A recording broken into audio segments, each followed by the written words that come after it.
The most important part of business and sales success is our attitude. We don't control our customers, we don't control others' expectations, but the one thing we can control is our attitude, and I think success in sales and business starts with a proper attitude. Proper attitude comes from two things. One, writing down and focusing on our goals. And number two, focus our minds on what we're grateful for, what we're thankful for. Remember, when we plant beans in the proper place, we get beans.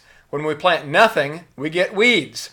So when we are working hard to achieve our goals and focusing intensely on what we're thankful for, we cannot feel angry, sad, or otherwise, because our minds are too focused on what we want to achieve, what we appreciate.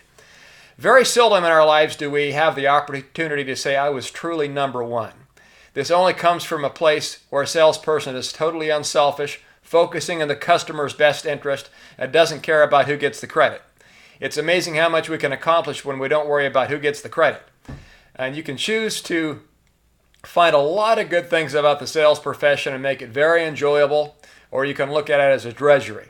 Exactly the same job, but it's the attitude you decide to bring to your work each day that's going to determine whether you succeed or fail.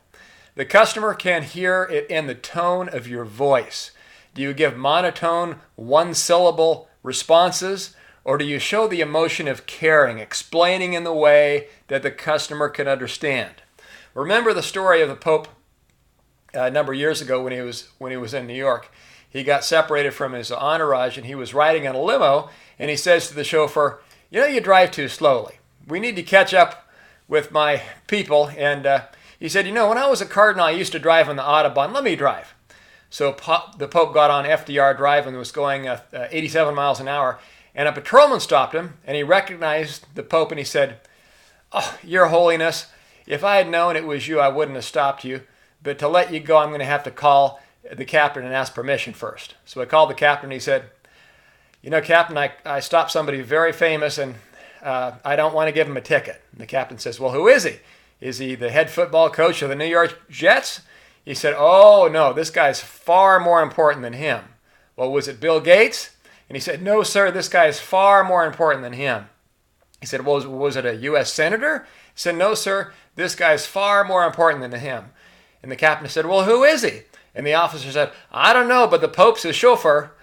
As a salesperson, we all get faced with fluctuations in sales results. There are seasonal ups and downs, laws can change, businesses change, and we have to keep on changing to meet the needs of our customers. If we have the right attitude and we don't let other people determine it, we're intensely grateful for what we do and focus on what is good in our lives, we put ourselves in the best position to be consistently outstanding. Sales success starts with a proper attitude.